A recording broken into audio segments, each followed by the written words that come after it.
objetivo, reversibilidad. No todos son reversibles, pero hay opción de reversibilidad hasta cierto punto. Enfermedad renal crónica, no hay reversibilidad, pero buscamos estabilidad. No malentiendan el mensaje, no significa que el día me diagnostican que uno quiere enfermedad renal y van a decir no, y el doctor que se muera porque ya tiene una enfermedad renal. No, uno busca estabilidad. Y vamos a ver que en los pacientes crónicos, como toda... No voy a alzar la voz, por alguna razón estoy un poco como de... No estoy agripado, por si acaso, es un tema de flujo que me tiene. No tomé mucho café. Bueno, les decía, los pacientes con enfermedad renal crónica desarrollan cambios asociados a la cronicidad, que no los vamos a ver en el agudo. Compensaciones que van activándose que nos ayudan a diferenciar el agudo del crónico. Por ejemplo, en el crónico voy a encontrar generalmente riñones pequeños atróficos, en el agudo no. En el agudo voy a encontrar, puedo encontrar en el crónico, hiperparatiroidismo asociado justo al trastorno fosfocálcico o a la hiperfosfatemia. Eso no lo voy a encontrar en el agudo. En el crónico puedo encontrar anemia, justamente por varios factores, y uno de esos tiene que ver con el déficit o la disminución en la producción de eritropoyetina. En el agudo no. Entonces, todo eso que anota fervientemente su compañera, por si acaso lo pregunté en el examen, es importante. Entonces, eso sí es importante. Así diferenciamos.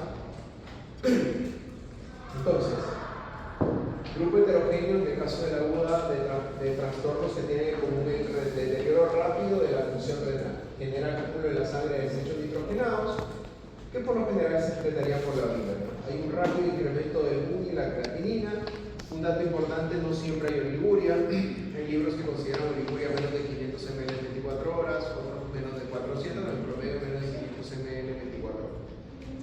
Y existe el concepto de la injuria renal, no solo como enfermedad renal aguda, menos de 3 meses, sino de injuria renal, que se suele hablar de estos 7 días, donde hay un aumento de la creatinina sérica, 0.3 miligramos por decilitro o más en el transcurso de un periodo de 48 horas, o más de 1.5 veces el valor basal dentro de los últimos 7 días. Como pueden ver, una disminución del gasto urinario a menos de 0.5 ml/kg durante al menos 6 horas. Así es como se sigue el riñón agudo. Ya hablamos de la injuria renal aguda. ¿Sí? Si se dan cuenta, nos preocupamos de cómo va alterando la creatinina, cómo va cayendo el filtrado rápidamente o cómo va reduciendo el gasto urinario. Entonces, así es como hay que ver la enfermedad renal aguda. Como les dije, el volumen urinario puede ser normal en etapas tempranas o en cualquier momento, de hecho, ¿no? Esta es la clasificación clásica de la falla renal aguda. Causas prerrenales, causas intrínsecas, causas porrenales. Este es un artículo muy viejo, pero siempre lo uso para poner como esa primera gráfica de un concepto que tiene muchísimos años de las causas prerrenales, intrínsecas y porrenales. Dentro de las causas intrínsecas, la necrosis tubular aguda, las causas de las nefritis intersticiales, las causas glomerulares, y aquí faltan las causas vasculares. Cuando hablamos de necrosis tubular aguda, hablamos de isquemia y toxinas, ¿no? Prácticamente el resultado final, el ejemplo perfecto, el ejemplo final de lo que es injuria renal aguda es la necrosis tubular aguda, ¿ya? Siempre hay que tenerlo en consideración. De la misma forma, para que lo entiendan un poco mejor, les muestro esta de acá. Bueno, esta ya se la fijé, pero esto me gusta, es un concepto más clínico, pero para que entiendan cuán importante es la injuria renal aguda. Hace muchos años había una clasificación Ripley que se consideraba, era en realidad un recurso mnemotécnico, desde risk, injury, failure, y aquí era less y end, ¿no? Entonces, risk se consideraba cuando el paciente tenía una reducción del volumen o del gasto urinario menor de 6, a partir de las 6 horas. Injury era de 6 a 12, más de 12 ya se consideraba falla, más de 24 horas, o anuria de 22 horas. Había características en función del gasto urinario, en función del aumento de la creatinina. Uno lo asociaba de acuerdo a aumento de la creatinina más de 2 veces, 2 a 3 veces o más de 3 veces. Así de importante era el valor de creatinina o descensos en la depuración o en el filtrado glomerular. Es decir, si descendía 25%, 25 a 50, más del 50%, de acuerdo a eso uno utilizaba esta clasificación. En un minuto cierra, no lo cierro yo, ya está el horario. ¿Qué pasó? Le cogió los dedos. ¿Ya lo vio? ¿Ya lo vieron todos, chicos? Se va a cerrar, ¿ya lo vieron? Correo, listo. Tiene que haber estado. Bueno, se acabó. Importante. Estas clasificaciones ya no existen. Actualmente la clasificación CADIGO, pero lo que les digo es, para que se den cuenta, por eso les pongo esto, siempre ha sido importante desde el incremento de la creatinina, la reducción del gasto urinario o la reducción en la depuración de creatinina, así como se veía, ¿no? Aquí está la clasificación Riffer, por ejemplo. Este era RISC, este era INCULI, ya estaba el incremento de la creatinina del 50 al 99%, reducción del gasto urinario en 0,5 ml kilo hora, 6 a 12 horas. Si esto iba a 12 a 24 horas, se consideraba INCULI. Y aquí el incremento de la creatinina cuando era de 100 a 199%. Me explico, cuando iba incrementando uno estadificaba. No cambió mucho, después salió la clasificación aquí, que era algo muy parecido. ¿Sí? Y el aquí, si se dan cuenta, es muy específico, es realmente de lo que hablamos. Miren cómo en la clasificación CADIGO hablamos, ¿no? Se incrementó la creatinina 50 a 99%, reducción del gasto urinario, incremento de la creatinina 100 a 199%, reducción del gasto urinario. Entonces, al final del día, es lo que se ha mantenido. ¿Ok? Entonces, eso es importante para que se den cuenta por qué es fundamental el tema del tiempo. ¿Ok? Y esto es lo que les mostré antes, ¿no? Un poco más ampliado, más colorido, de infuria renal aguda, prerrenal, intrínseca y porrenal. 60-70% de las infurias renales son prerrenales, intrínsecas 25 a 40% y porrenales 5 a 10%. En el caso de las intrínsecas, 80-90% son necrosis tubular aguda y como pueden ver, del lado de la isquemia y del lado de las toxinas. Lo otro, nefritis intersticial, que es un porcentaje chiquito, glomerulopatías y por supuesto causas vasculares. ¿Ya? Entonces, vamos. Estas son las causas prerrenales, ¿no? Recordando siempre presión hidrostática glomerular o de capilar y coloidosmótica, ¿no? Cualquier perturbación a este nivel, vamos a hablar de causas prerrenales, ¿no? Porque entendemos que cuando hay afectaciones, por ejemplo, de la presión hidrostática intracapilar, van a haber flujos más bajos hacia el glomérulo y con ello disminución de la presión hidrostática. Entonces, cuando hablamos, y sabemos que el riñón no te regula, entonces cuando hablamos de causas prerrenales, hablamos de pérdidas excesivas de volumen, renales, gastrointestinales, cutáneas, baja ingesta de líquido, cualquier tipo de patología hipovolémica, sea por sangre, sea por grandes quemados, sea por deshidratación, todas son hipovolémicas. Pacientes también que están dependiendo de la vasodilatación mediada por prostaglandinas y de pronto tienen afectaciones asociadas al uso de, por ejemplo, bloqueantes de renina-angiotensina o el uso de aires.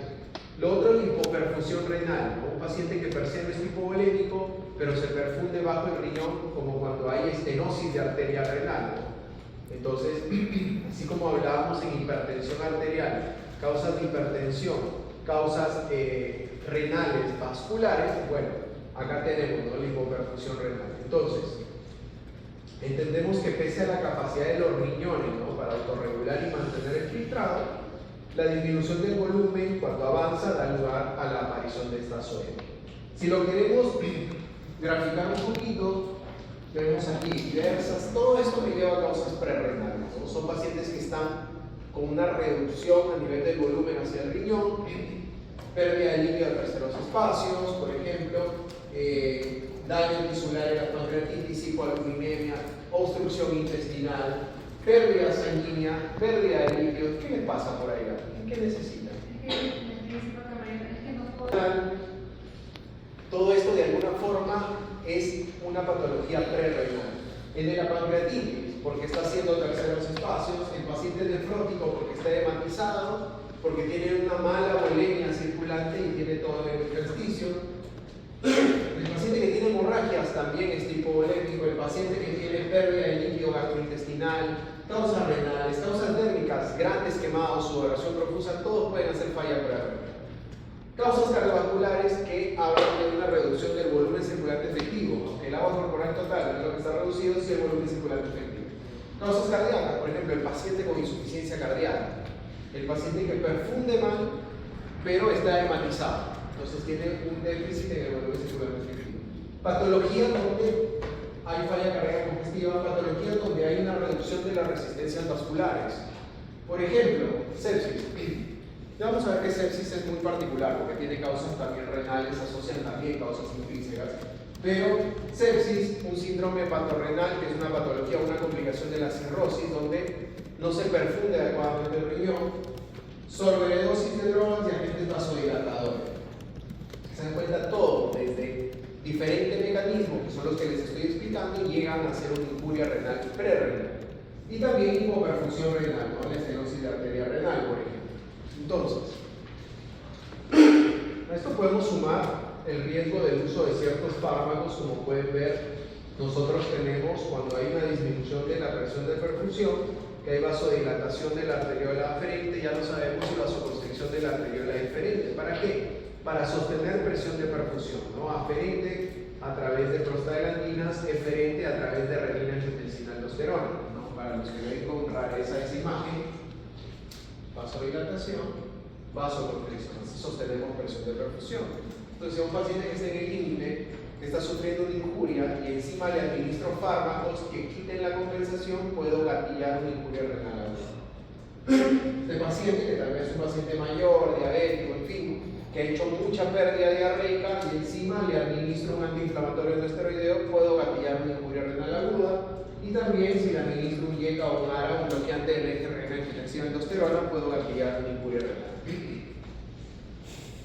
Entonces, varias causas intrarrenales. Hay que recordar que sobre todo la necrosis tubular aguda es la que está asociada a toxinas y por supuesto a sepsis, a hipoperfusión, ¿no? Como pueden ver ahí. Por eso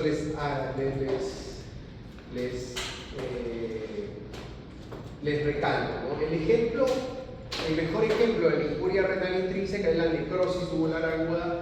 Deben haber visto en su libro, hay dos teorías importantes, la teoría tubular y la teoría vascular. ¿No? Vascular fundamentalmente es el cambio de esa vasodilatación aferente y vasoconstricción eferente es lo opuesto. Vasoconstricción aferente y vasodilatación eferente es lo que plantea la teoría vascular.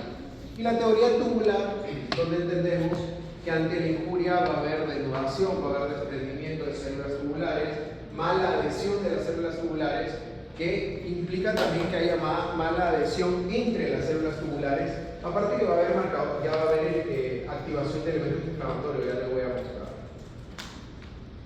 Esto me puede llevar, una causa prerrenal, y ese es el objetivo de esta gráfica, puede llegar a una injuria renal aguda intrínseca a una necrosis tubular aguda. Es decir, la falla renal prerrenal es reversible hasta cierto punto. Si yo no la corrijo, un paciente que esté con hemorragia, si yo la corrijo, puedo revertir la injuria renal porque es prerrenal.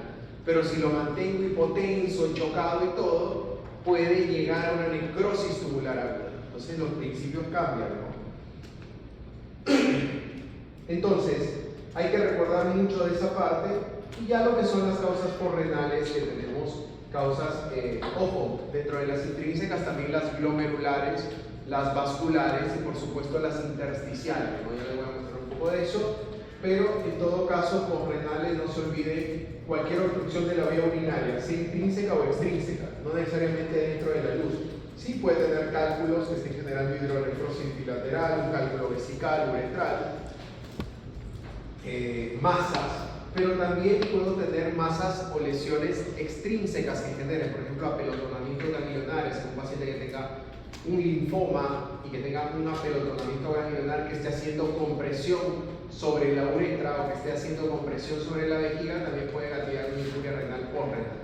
Por eso algunos pacientes que tienen alguna neoplasia de ese tipo o alguna lesión benigna de rápido crecimiento, a veces tienen que hacerles nefrostomías les canalizan o les permeabilizan el riñón para que la orina salga a través de un catéter. ¿Justamente para qué? Porque hay obstrucción a este nivel, ¿no? Masas retroperitoneales, ¿no? Entonces, necrosis tubular aguda,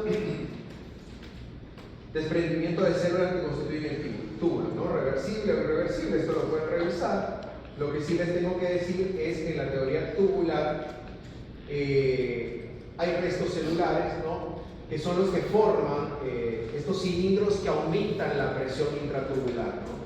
Y esto permite hasta cierto punto compensar la presión de perfusión diferente de la teoría vascular, ¿no?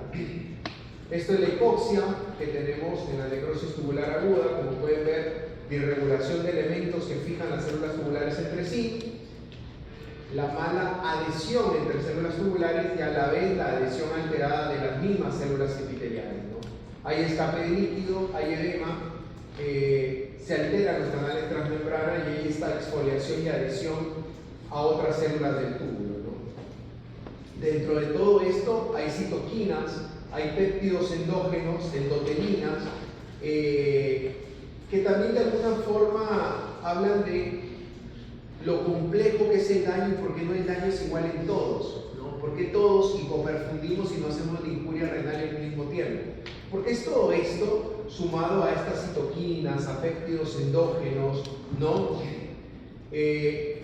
A mecanismos que puedan ayudarme a regular, y por eso la respuesta es diferente, ¿no? Se activa complemento, neutrófilos, y esto va a gatillar un poco más la vasoconstricción en la médula renal, ¿no? La médula renal, que es la vasosensible disciente, ¿no? Esto lo tienen en el libro, lo pueden ver perfectamente ahí, pero siempre recalco este tema hacia abajo, donde pueden ver que hay dos líneas, ¿no? O una regeneración tubular renal o una falla renal irreversible, ¿no? Entonces, con eso entendemos un poco mejor esta gráfica.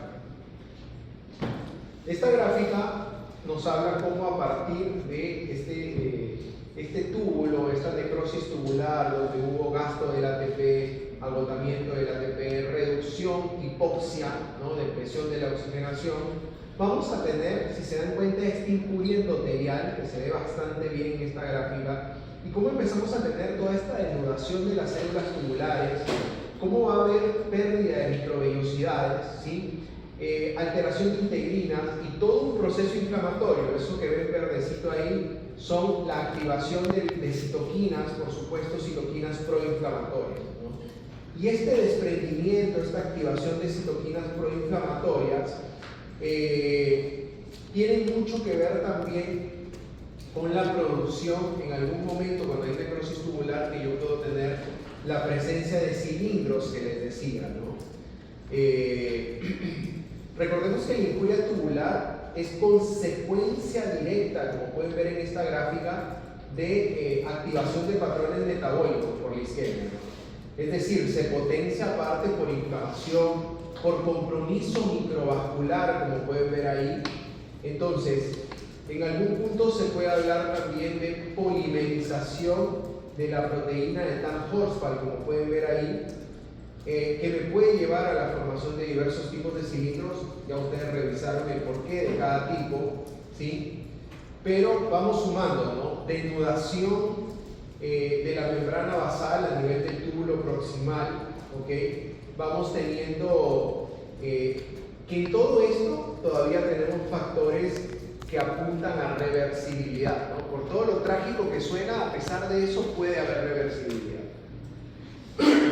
Ya van a ver que es diferente de la fibrosis de la enfermedad renal crónica. Hay factores que exacerban la hipoxia en la médula renal, están en el libro, lo pueden revisar. Y por eso, cuando hablamos de manifestaciones clínicas, no hay una manifestación clínica propia de la injuria renal. Lo que vamos a tener es manifestaciones de per se el daño renal, pero no de la injuria, sino del daño. En función del grado de daño vamos a tener manifestaciones, ¿no? Disnea, ortonea, fatiga, estertores, congestión, edema, y por supuesto vamos a tener esa dificultad de tratamiento para saber si es prerrenal o si es renal. ¿Por qué? Porque si es prerrenal, entendemos que lo que necesitamos hacer en el paciente es corregir la afectación prerrenal.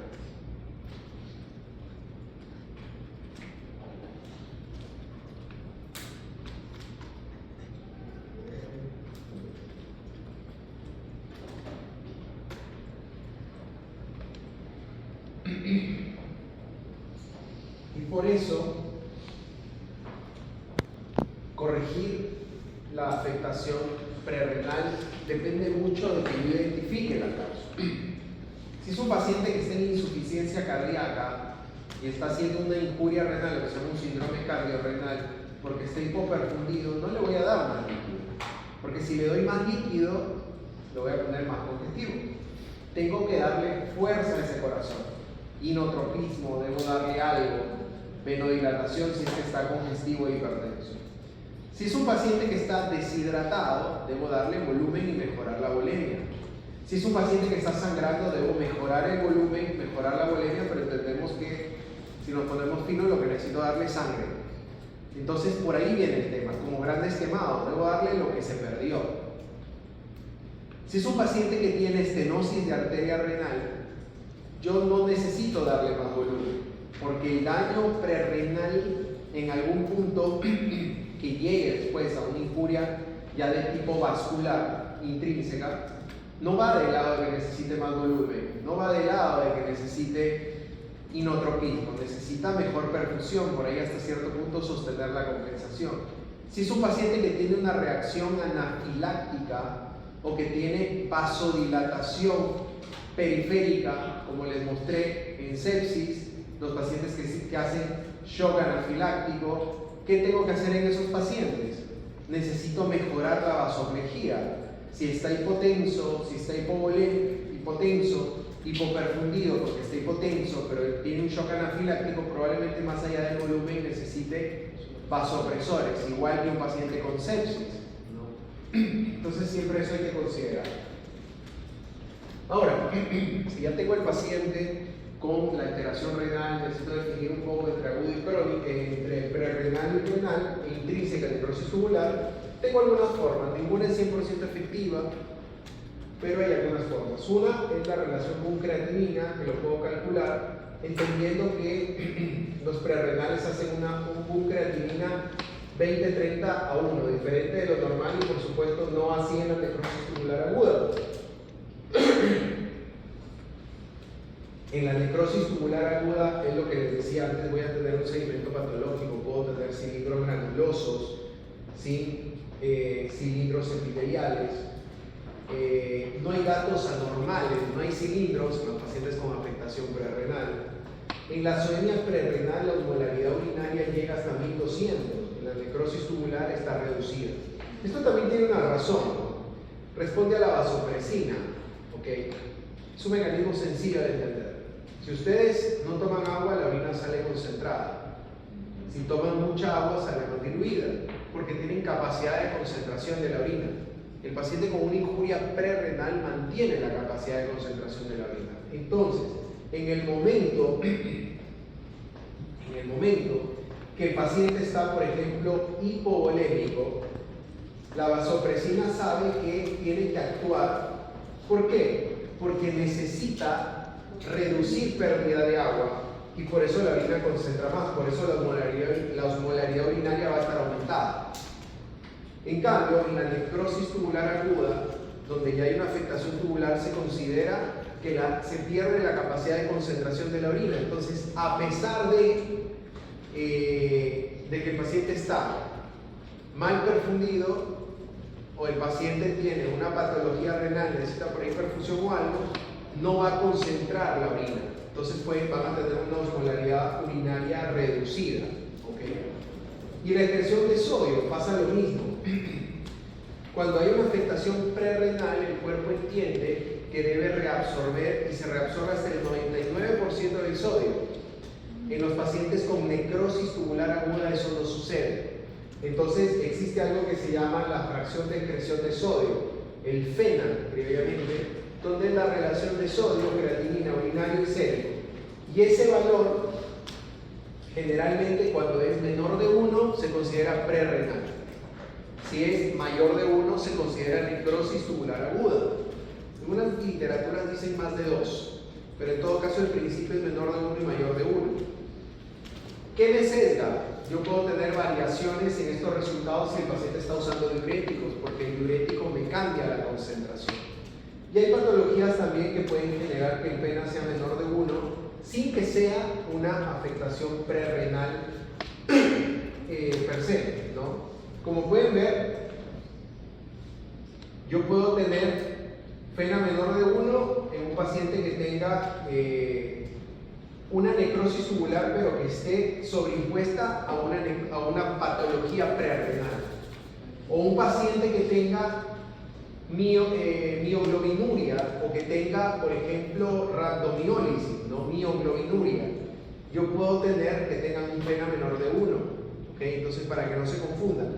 Siempre digo, pena menor de 1 o mayor de 1 cuando hablamos de un paciente que tenga una injuria, necrosis tubular aguda. En ese necrosis tubular aguda no entran las glomerulopatías, no entran las vasculares, no entran las intersticiales.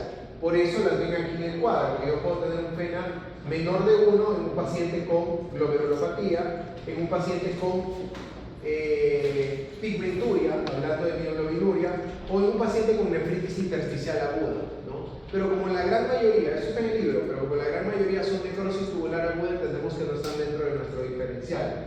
Las uropatías obstructivas también pueden dar menos de 1. Eso respecto a la necrosis tubular aguda y hablando de injuria renal aguda. Si se tienen que ir, sí, sale, ya vi. A injuria renal aguda.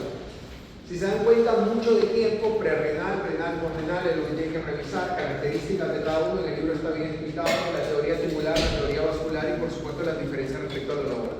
¿Ya?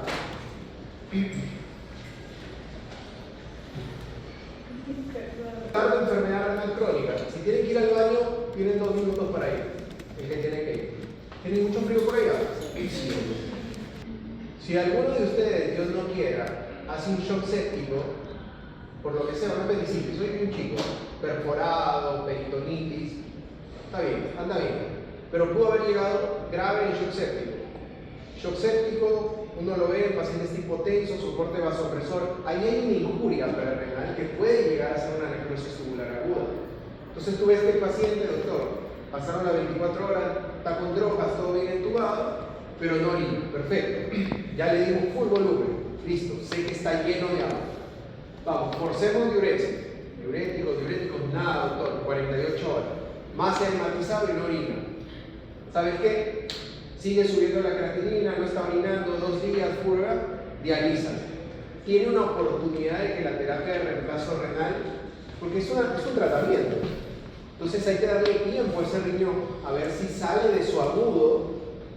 Y uno puede ver, yo he visto pacientes, me ha tocado verlos, que, ¿sabes qué? Hizo 4 sesiones de diálisis, 5 o 2 semanas, lo que sea, y el riñón después uno ve que empieza a arrancar, o al menos que sin diálisis se estabiliza esa creatinina, un poco alterada tal vez, pero ya sin diálisis sostiene, porque hay indicaciones para ello.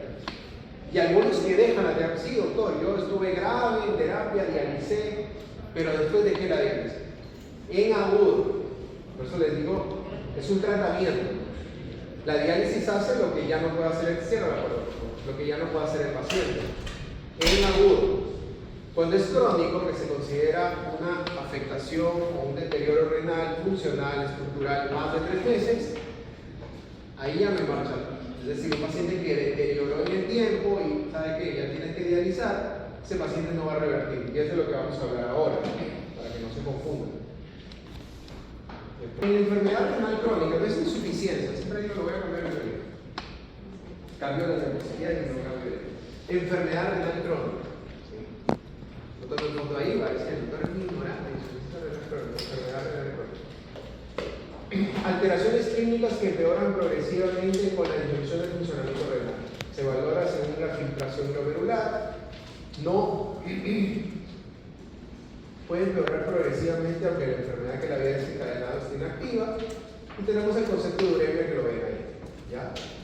Alta incidencia, como pueden ver, varios estadios. ¿Y qué hablo de estadios? Esto no es una clase clínica, pero siempre pongo esta gráfica. Caligo tiene otra actualizada, 2024, bueno, es la misma gráfica, eso no le he cambiado. Pero para que se den cuenta, nuestro filtrado se calcula en función de varias fórmulas, ¿okay? Una de ellas, muy fácil en el teléfono, una que se llama CKD, ¿sí? donde uno puede calcular el filtrado en función del género, en función del valor de creatinina y en función de la edad. ¿Okay? Antes se incluía la raza, ya se quitó. Y con eso le damos un promedio de filtrado. Nuestro filtrado generalmente está aquí, normal o alto. ¿Por qué normal o alto? Porque uno de los primeros mecanismos, y ya les voy a mostrar en enfermedades crónicas, es la hiperfiltración. Entonces ustedes deben tener algo normal, pero no significa, oye, le encontré 150, 170 filtrados, qué chévere. No, está hiperfiltrante, probablemente por alguna patología, hipertensión, diabetes. Estadio 1, el estadio 2 con un filtrado de 60-89 y el estadio 3, que es de donde se considera generalmente la enfermedad renal crónica, ¿no? Un deterioro funcional, estructural de la función renal con un filtrado menor de 60, más de 3 meses. 3A, 3B, cuando hablamos de estadio 4, un filtrado entre 15 y 29, y estadio 5, un filtrado menor de 15. En esto también se incluye la proteinuria, porque tener proteinuria no es normal, podemos tener un cociente de alumina creatinina microscópico, pero ya no es normal, o macroscópico, que ya es macroalbuminuria, ¿no? Hablo de miligramos por gramo. 30-300 es micro, más de 300 es macro. ¿Ya? Una clasificación clínica, pero se la pongo para que entiendan de lo que hablo. Por eso aquí hablo de que el 70% de los pacientes de enfermedad renal crónica dialítica están entre hipertensión y diabetes. Estadística, esto lo pueden ver en el libro, hipertensión, diabetes, y todas las enfermedades como poliquistosis renal, nefritis intersticial crónica, ¿sí? Todas esas más, ¿sí? Es más de lo mismo. Y aquí hablamos de la pérdida irreversible de nefronas. Irreversible. Parece que se está dializando por patología crónica irreversible. Bueno, en este punto hay una mayor carga funcional sobre un menor número de nefronas, aumento de la presión de filtración glomerular e hiperfiltración. Recuerden que los riñones tienen una gran capacidad o una gran reserva funcional. Puede perderse hasta el 50% de las nefronas antes de que haya alguna evidencia de deterioro funcional, solo para que lo vean. Y de alguna forma siempre en ese nuevo deterioro alcanza un nuevo estado de equilibrio. ¿Perdón? No, de normalidad. No de normalidad, pero sí de equilibrio, diría yo, ¿no? Ya los venían a votar, ellos siempre se ponen acá cuando ustedes se van. ¿Hasta qué hora es la clase? ¿6? ¿Sí? Bueno, siempre lo hago un poco antes, pero hoy día que lo veo impetuoso lo hago más. Pero eso es importante, para que no pierdan el hilo con lo que les dije, porque después la siguiente clase borraron su cassette, como dice la versión, vienen en cero y no se acuerdan ni que tenemos 2 riñones, entonces para aprovechar que ahorita están como conectados, ¿no? La hiperfiltración no es buena, porque uno puede pensar y entender que chévere, estoy hiperfiltrando, trabajo más, no como un Superman, no, para nada. La hiperfiltración hace que ese sobretrabajo predisponga a fibrosis, ¿ok? Y con eso se forma el tejido cicatrizal. A la larga, esclerosis glomerular. La esclerosis no es reversible. Como ven, destrucción, pérdida de nefronas. Entonces, este es el mensaje que les daba antes. El paciente que llega a terapia de reemplazo renal o terapia dialítica porque ya descendió su filtrado muchísimo, eso no tiene marcha atrás. Diferente que un agudo, donde tengo una ventana de reversibilidad. Uno lo va viendo en el tiempo, no es que ya lo vea, no va viendo más o menos cómo se comporta. He visto pacientes gravísimos, sépticos sobre todo, que llegan a terapia dialítica y después mejoran. Agudos, no crónicos, te voy a hacer la pregunta de eso. Y esto es como el uso más o menos ese riñoncito, ¿no? Un riñoncito sano y un riñoncito, un glomérulo hiperfiltrante, un glomérulo, no un riñón. Eso está en el libro, todas las complicaciones, creo que las pueden revisar ustedes. Y hay algunas consecuencias de la pérdida progresiva de nefronas. Esto es lo que les decía. Anomalías en el equilibrio de agua, electrolitos, pH. Obviamente eso lo puedo tener en el agudo, está congestivo, lleno de agua, se altera el sodio, se altera el potasio, se altera el fósforo. Segundo, en estos pacientes se tolera bastante bien, la cronicidad se tolera, ¿no? Estos pacientes pueden estar asintomáticos y han perdido el 70% de su función. Lo que le sucede a muchos pacientes con hipertensión, con diabetes, dicen, doctor, ¿cómo tengo una enfermedad renal si yo me siento súper bien? ¿Por qué? No siempre están sintomáticos. Segundo, el acúmulo de productos de desecho que normalmente se excreta por el riñón puede llegar a lo que se llama uremia.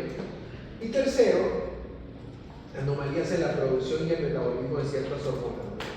Eritropoyetina, vitamina D, ya vamos a ir viendo, no se olviden, la vitamina D, todo el metabolismo, pasando por la parte renal, ¿sí?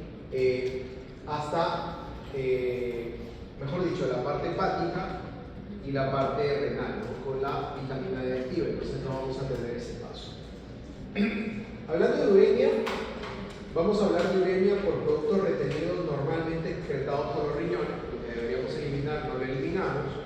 Segundo, hormonas, ¿sí? Que pueden estar presentes en cantidades mayores porque se pueden acumular. Hablando de productos que normalmente se excretan, ciertos productos del metabolismo de las proteínas que se pueden retener, como el nitrógeno, y pérdida de productos normales del riñón, como la eritropoyetina.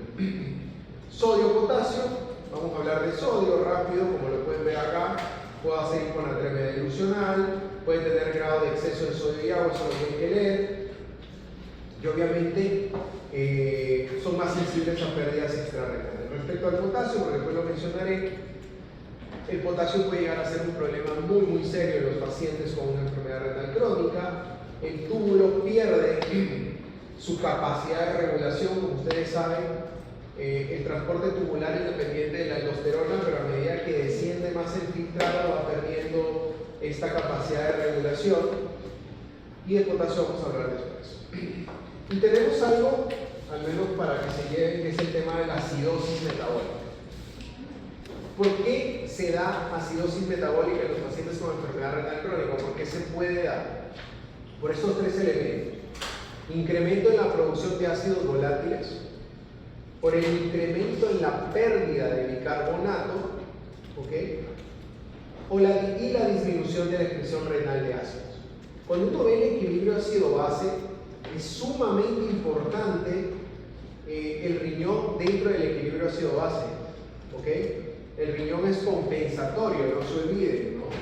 Entonces, el equilibrio ácido-base va a mantenerse por la excreción renal, ¿no? De la carga ácida diaria. Siempre producimos ácido, nuestro metabolismo genera ácido, pero no nos morimos porque tenemos diversas formas de eliminarlo, excretarlo o metabolizarlo, ¿no? Sea con la respiración, sea a través del intercambio en esta producción de ácidos volátiles. Entonces, cuando no hay esta excreción urinaria, por ejemplo, de iones de hidrógeno, el metabolismo del amonio, vamos a tener complicaciones, ¿no?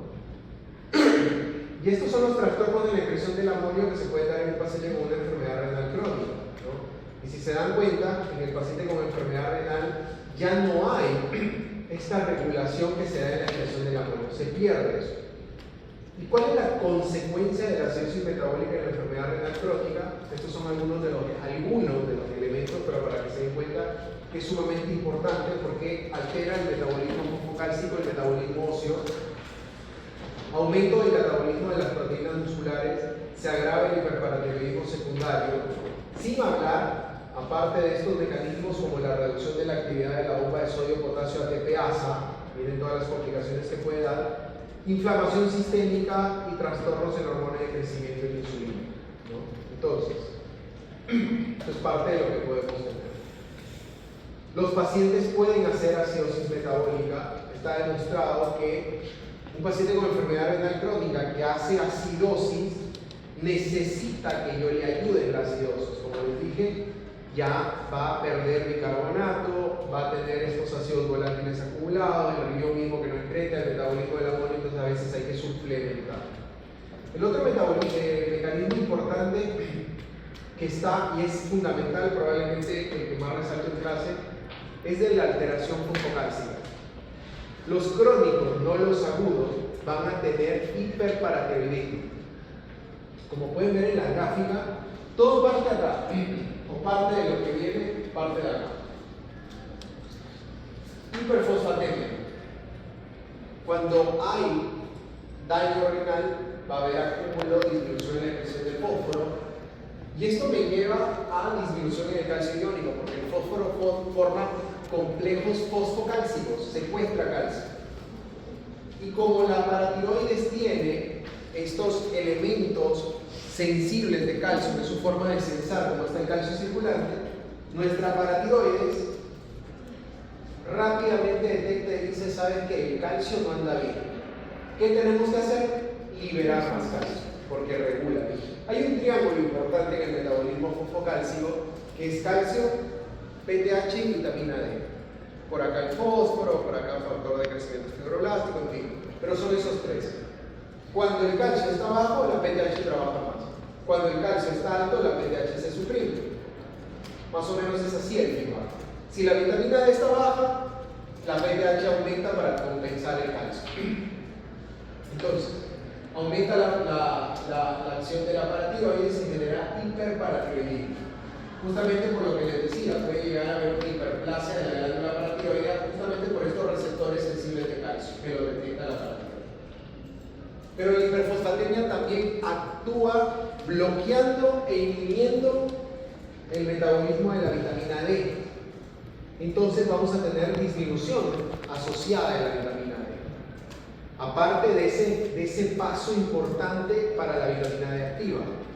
Entonces, miren cómo vamos sumando hiperfosfatemia, calcio, hiperparatiroidismo, hipovitaminosis D. Y a la larga, complicaciones como las que ven de osteitis fibrosa, este hueso dinámico, variantes y otras que pueden llegar a partir de la diálisis, como pueden ver, ¿no? Entonces, parte de lo que voy a tener, si tengo que sumar, es sobreproducción de la PTH, trastornos en el metabolismo de la vitamina D, absorción disminuida del calcio desde el intestino, retención de fósforo y acidosis metabólica crónica. Si queremos fragmentarlo de mejor forma, aquí les muestro, todo a partir de la pérdida de la masa de nefrones. Baja la capacidad de producción o de síntesis renal y por acá disminuye la función de excreción. Si baja la capacidad de síntesis, hablamos de vitamina D, la 1,25, que después hidroxivitamina D, que permite la absorción intestinal de calcio. Cuando baja la vitamina D, baja la absorción de calcio a nivel intestinal. Y del otro lado, con la pérdida de la función o la disminución de la función excretora, es lo que les decía a partir de la hiperfosfatemia. Hiperfosfatemia, hipocalcemia, aumento de la producción de la PTH, que me puede dar, por un lado, osteosclerosis, va a haber remodelado, redistribución, va a sacar calcio del hueso y me puede llevar a osteitis fibrosa. Ni qué decir de esto, ¿no? Acidosis metabólica, osteoporosis, retención de metabolitos tóxicos, como pueden ver. Entonces me puede llevar a malnutrición proteico-calórica. Esto no lo va a tener el agudo. Cualquier paciente que resultó que hizo sepsis, shock séptico grave y hace una injuria renal, no voy a encontrar esto. No voy a encontrar este cambio porque este cambio toma tiempo. ¿Ok? Puedo encontrar acidosis, sí, porque es un paciente que de pronto empieza a perder bicarbonato por su patología aguda, pero no voy a encontrar esto, no voy a encontrar disminución de la vitamina D, hablando desde el punto de vista renal, porque tampoco el agudo tuvo tiempo de bajar su vitamina D. Es un mal marcador desde el punto de vista que el 70% de la población puede llegar a tener vitamina D un poco baja. Acá, si les hago a todos, la gran mayoría va a tener vitamina D baja. Y algunos deben tener muy baja la vitamina D. Pero desde el punto de vista de riñón, yo no espero que un paciente agudo tenga hipovitaminosis D. El crónico sí, pero insisto, es un mal marcador porque en la población hay mucho déficit de vitamina D. Pero no lo debería tener. No debería tener hiperparatiroidismo en un agudo. Si yo veo que la PTH está alta, obviamente sin otra razón, eso es un paciente crónico. Peor si le hago un eco y encuentro riñones pequeños, porque los riñones atróficos son crónicos. Si encuentro riñones normales, sí, por ahí con cambios en la ecogenicidad, pero normales, tira más para agudo. Solo hay 4 patologías que me pueden generar riñones de tamaño normal o aumentado en patologías crónicas. La diabetes, la poliquistosis renal, la amiloidosis y el riñón del mieloma múltiple. Pueden generarme riñones de tamaño normal o aumentado, ¿no? Diabetes, poliquistosis renal, mieloma múltiple y amiloidosis, el riñón riñón de amiloidosis también puede ser un riñón normal o aumentado en su estructura. ¿Sí? Entonces, obviamente, esto es parte de lo que les decía, el aumento del fosfato suprime también la producción de 5 hidroxivitamina D. También estimula la secreción del factor de crecimiento fibroblástico 23 por los osteoclastos, ¿no? Y este factor de crecimiento fibroblástico 23 también es importante porque va a suprimir un transportador de fosfato, ¿no? Que es importante. Algo a lo que me puede llevar la osteodistrofia renal. Se estimulan osteoclastos. Entonces miren todos los daños que pueden llevar los cambios crónicos. Y algunos cambios más que puedo tener: calcinosis, ¿sí? Calcinosis, calcifilaxia, ¿sí? En los pacientes con diálisis peritoneal. Algunas afectaciones cardiovasculares, por supuesto, ¿no? Falla cardíaca, sobrecarga de sodio. Puedo tener aumento de la incidencia de enfermedad, riesgo cardiovascular por toxinas urétricas, mucho menos frecuente, ¿ok? Algunos cambios hematológicos también. Esto está en el libro, lo deben haber leído algunas, bueno, algunas son mías, son de otra literatura, pero por eso se las pongo. Hematológicos también me parece importante como para hacer. Ese no está. ¿Cómo? Factor de crecimiento fibroelástico 23, que lo deben revisar. Por eso les estoy resaltando algunos elementos con factor Kyoto, para que sepan de qué trata, vitamina D, calcio, fósforo, para que no nos quedemos solo con lo del libro. Y hematológicos también hay importancia, ¿no? Primero, alteraciones del glóbulo rojo, anemias. El agudo no espero que tenga anemia, no tuvo tiempo de reducir su producción. El crónico sí, como pueden ver, a nivel de los glóbulos rojos, anemia normocítica, normocrómica, 20 a 25% se da por eritropoiesis ineficaz, ¿no? Pero hay otras causas: toxinas urétricas supresoras de la médula ósea, fibrosis de la médula ósea por la PTH aumentada, efectos tóxicos antes del aluminio, son algunas cosas, ¿no? Hemólisis que puede haber asociada a la diálisis, peor si hay pérdidas sanguíneas o algún tipo de sangrado, déficit de hierro que puede venir asociado. Pero sí existe un efecto tóxico de la uremia que suprime un poco la médula ósea, ¿ok? Y por eso tenemos acá un poco más descrita el libro de clínica, pero si se dan cuenta, déficit relativo de eritropoyetina, disminución de la sobrevida de las células sanguíneas, sangrado, déficit de hierro, la fibrosis que les insisto de la médula ósea. Entonces hay algunas causas, algunas cosas, ¿no? Lo otro también que puedo tener, hemostasia anormal, ¿ok? Hemostasia anormal con incremento de la equimosis, coagulación disminuida, mayor riesgo de eventos de sangrado también, y la susceptibilidad a infecciones, ¿no? Que va del lado de los leucocitos, porque recuerden, aquí les he puesto supresión de leucocitos por toxinas urétricas, pero se suprime quimiotaxis, hay un mecanismo de hipersensibilidad retardada que se puede alterar y hay una respuesta inflamatoria crónica de bajo grado, ¿sí? Entonces, todo esto me lleva a mayor riesgo de infección. Así que hay algunas cosas que deben revisar. Hay trastornos endocrinos, a veces es interesante también respecto a la insulina, ¿no? A medida que se deteriora el riñón, se depura menos la insulina. Sucede con los pacientes que usan insulina con diabetes, que llegan y dicen: doctor, no, y ahora ya no uso insulina. Antes usaba, pero ahora ya no uso porque se me baja el azúcar y piensan que están mejor. No, no están mejor. El deterioro probablemente tiene más deterioro renal, ¿ya? Entonces son algunas de las cosas que van a revisar el trastorno endocrino. Y por supuesto no hay una clínica típica, depende mucho, y eso está en la gráfica anterior, ¿sí? Y también algunas afectaciones que tenemos geniturinarias, gastrointestinales, está en la gráfica anterior. Quiero cerrar con esto. No significa que todo paciente con enfermedad renal tiene todas las complicaciones. Doctor, me dijeron que tengo 57. Probablemente con 57 no tengan ninguna manifestación extra. Pero es porque estas se van sumando en el tiempo. Miren cómo a medida que el filtrado desciende, prácticamente todos los pacientes con enfermedad renal tienen hipertensión. El riñón colabora en la hipertensión. Pero si se dan cuenta, a medida que el filtrado desciende, empieza a haber hiperparatiroidismo, anemia, hiperfosfatemia, hasta uremia marcada. Esto se va dando en el tiempo, pero también no todo aparece al mismo, es como una gripe, se va dando poco a poco. Bueno, eso es lo que les quería comentar respecto a la anemia crónica. El deber está enviado, ya lo voy a revisar.